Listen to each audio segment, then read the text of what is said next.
Cinema താരങ്ങളായ ജയറാമിൻ്റെയും പാർവതിയുടെയും മകളായ മാളവിക ജയറാമിൻ്റെയും നവനീതിൻ്റെയും വിവാഹം ഗുരുവായൂർ ക്ഷേത്രത്തിൽ വെച്ച് ഇന്ന് അല്പസമയത്തിനു മുന്നാണ് നടന്നത്.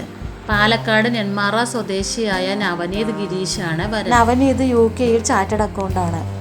മാളവികയുടെയും നവനീതിൻ്റെയും വിവാഹം ഗുരുവായൂർ ക്ഷേത്രത്തിൽ വെച്ച് മെയ് 3 നടത്തുവാൻ നേരത്തെ തന്നെ ജയറാം തീരുമാനിച്ചതാണ്. 1992 ജയറാമിൻ്റെയും പാർവതിയുടെയും വിവാഹം ഗുരുവായൂർ ക്ഷേത്രത്തിൽ വെച്ച് നടന്നത്. തൻ്റെ വിവാഹം കഴിഞ്ഞ ഗുരുവായൂർ ക്ഷേത്രത്തിൽ വെച്ച് തന്നെ തൻ്റെ മകളുടെ വിവാഹം നടത്തണമെന്നായിരുന്നു ജയറാമിൻ്റെയും പാർവതിയുടെയും ആഗ്രഹം. കഴിഞ്ഞ ഡിസംബർ 9 മാളവികയുടെയും നവനീതിൻ്റെയും വിവാഹ നിശ്ചയം നടന്നത്. കർണാടകയിലെ കൂർഗ് ജില്ലയിലെ മടിക്കേരിയിൽ ഒരു റിസോർട്ടിലായിരുന്നു ഇവരുടെ വിവാഹ നിശ്ചയം നടന്നിരുന്നത്. ചുവപ്പ് നിറമുള്ള സാരിയിൽ അതീവ സുന്ദരിയായാണ് മാളവിക വിവാഹത്തിന് എത്തിയത്. ഇവരുടെ വിവാഹത്തിന് എത്തിയിരുന്നത് ബന്ധുക്കളും സുഹൃത്തുക്കളും സിനിമാ താരങ്ങളായ സുരേഷ് ഗോപിയും ഭാര്യ രാധികയും അപർണ ബാലമുരളിയുമാണ്. ഈ കുടുംബത്തിന് ആശംസകളുമായി നിരവധി ആരാധകർ എത്തിയിരുന്നു.